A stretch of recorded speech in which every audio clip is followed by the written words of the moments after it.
सोचो, एक ऐसी रात जब तुम खुद से मिलते हो।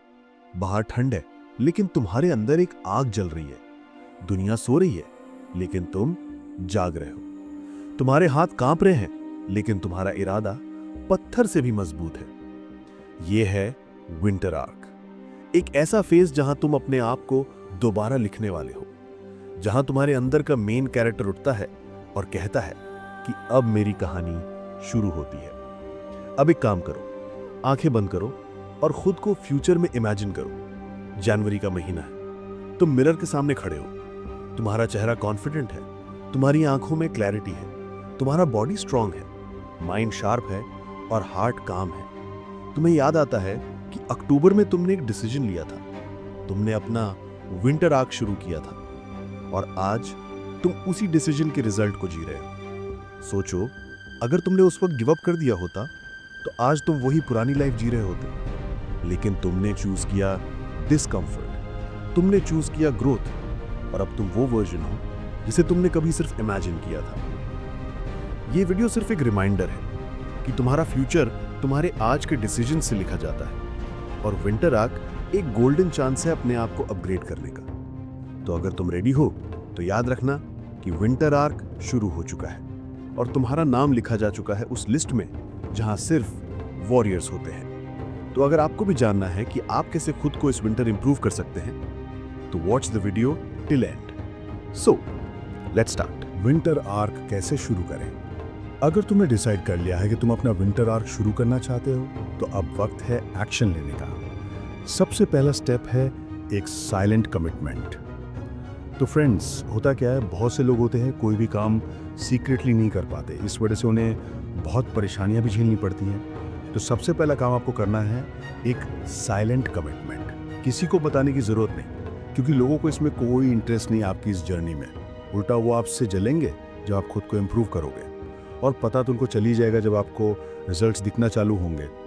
तो सिर्फ अपने आप से एक वादा करो, अगले 60 दिन मैं अपने कैरेक्टर को अपग्रेड करूंगा। तो ये स्टेप इंपॉर्टेंट है, क्योंकि जब तक आपको ये पता ही नहीं होगा कि आपको उठ के करना क्या है, तब तक आपको क्लैरिटी मिलेगी ही नहीं। तो सबसे पहला काम है कि तुमको जल्दी उठना है। हाँ, अब आपका ये क्वेश्चन होगा कि जल्दी उठकर क्या हो जाएगा, लेकिन बिलीव मी, ये एक इफेक्टिव स्टेप है और ये कुछ लोगों के लिए डिफिकल्ट भी हो सकता है। लेकिन ये विंटर आर्क है दोस्त, इसमें डिसिप्लिन का मेजर रोल है। अगर आसान होता तो हर कोई कर लेता, लेकिन हमें औरों से आगे निकलना है। So follow the steps. और हाँ, जब दुनिया सो रही होती है तब तुम ग्रो करते हो, अपने आप को ऐसा ढाल लो। तो आगे बढ़ते हैं। आपको एक फिक्स्ड मॉर्निंग रिचुअल बनाओ, यानी आपको ये पहले से ये पता होना चाहिए कि आपको नेक्स्ट करना क्या है। तो उठने के बाद आफ्टर 10 मिनट्स सबसे पहले आपको वर्कआउट करना है, या तो जिम में जाकर, या फिर अगर आप बिगिनर हो तो बेसिक एक्सरसाइज से स्टार्ट कर सकते हो। वर्कआउट आपको मिनिमम 30 मिनट्स और इसको आप अपने हिसाब से बढ़ा या घटा सकते हैं। उसके बाद आपको 10 मिनट्स ही सही लेकिन योगा करना है। शुरू में अजीब लगेगा, लेकिन आपको धीरे धीरे इसके फायदे आपकी मेंटल हेल्थ में दिखने लगेंगे। So make sure to do yoga. इसके बाद आपको जब भी टाइम मिले तो आपको रीडिंग करनी है, एटलीस्ट 15 मिनट्स। अब आप पूछेंगे रीडिंग क्यों ज़रूरी है? तो फ्रेंड्स, माना कि ये काम हम मोबाइल पर ऑडियो बुक सुनकर भी कर सकते हैं, लेकिन बिलीव मी, जब आप एक एक्चुअल बुक को बैठकर रीड करते हैं तो सबसे पहले आपका माइंड काम हो जाता है, साथ में आपका फोकस स्ट्रांग होता चला जाता है। और इस वजह से अगर आप स्टूडेंट हो तो आप ऑटोमेटिकली एकेडमिकली भी स्ट्रांग हो जाते हो। सो मस्ट रीड बुक्स, चाहे वो फाइनेंस की हो या फिर सेल्फ ग्रोथ की। Step 2, environment control. So friends, अब बात करते हैं स्टेप 2 की, जो कि है एनवायरनमेंट कंट्रोल। तो देखते हैं ये क्या है।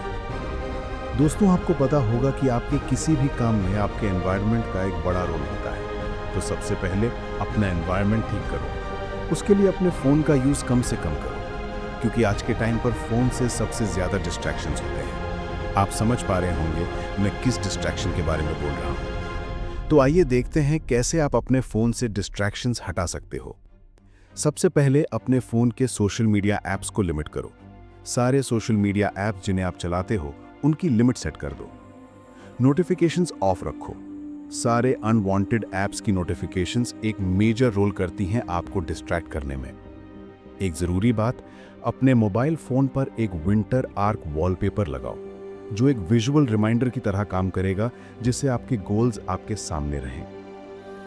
नेक्स्ट, अपने रूम को एक ट्रेनिंग जोन में बदल लो। बुक्स, डंबल्स, व्हाइट बोर्ड या कुछ भी जो तुम्हें पुश करे, ताकि जब भी तुम रूम में एंटर करो तुम्हें मोटिवेशन फील हो। Step 3, emotional anchoring. अब बहुत से लोगों को प्रॉब्लम आएगी, वो 4 से 5 दिन तक ये चैलेंज कर लेंगे, लेकिन धीरे धीरे उनका विल पावर कमजोर होने लगता है। इसके लिए आपको ये स्टेप फॉलो करना है। स्टेप है इमोशनल एंकरिंग। आइए जानते हैं क्या है ये स्टेप। दोस्तों, हर दिन के एंड में एक लाइन लिखो, मैं अपने आर्क में हूं, मैं इवॉल्व कर रहा हूं। इससे आप थोड़ा मोटिवेट फील करेंगे और ये छोटे छोटे स्टेप्स ही आपको आपकी मंजिल तक पहुंचाएंगे।